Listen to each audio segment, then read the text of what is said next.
So now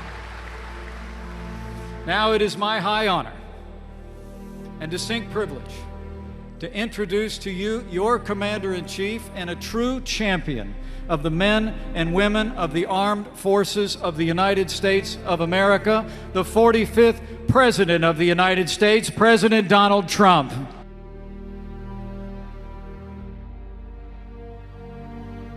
America is a peaceful nation, but if conflict is forced upon us, we will fight and we will win.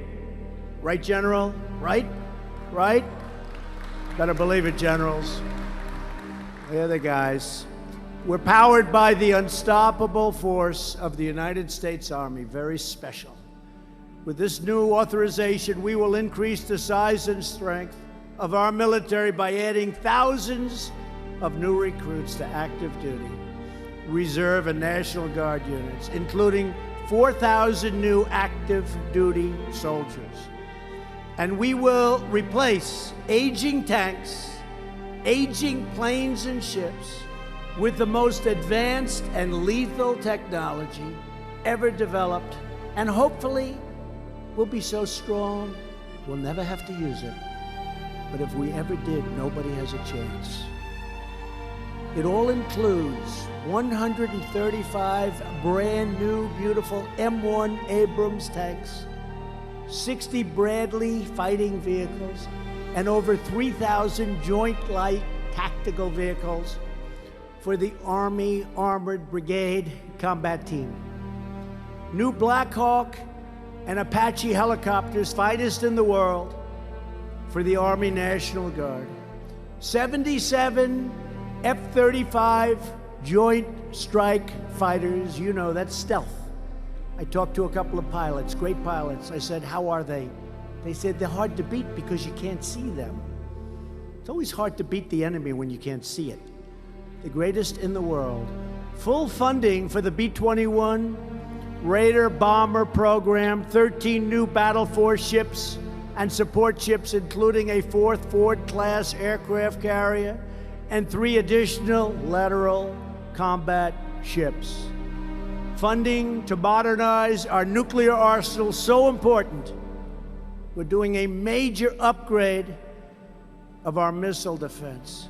We're spending a tremendous amount of money on our nuclear arsenal. Nobody will have close. We will hopefully never, ever have to use it. But nobody will be close.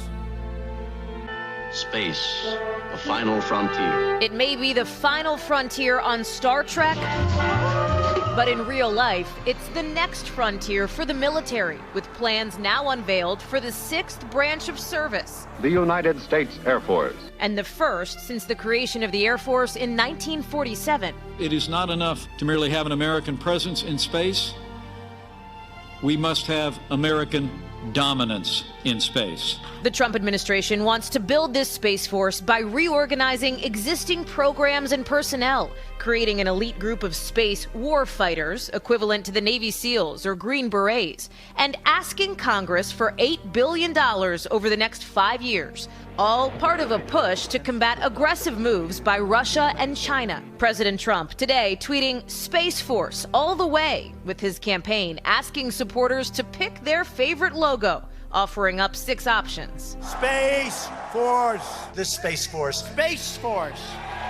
People love that. But retired astronaut Mark Kelly does not love it. It's unnecessary bureaucracy and unnecessary costs, because currently the Air Force the U.S. Air Force is dealing with this threat adequately.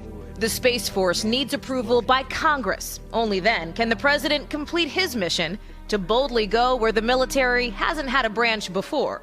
Hallie Jackson, NBC News, Washington.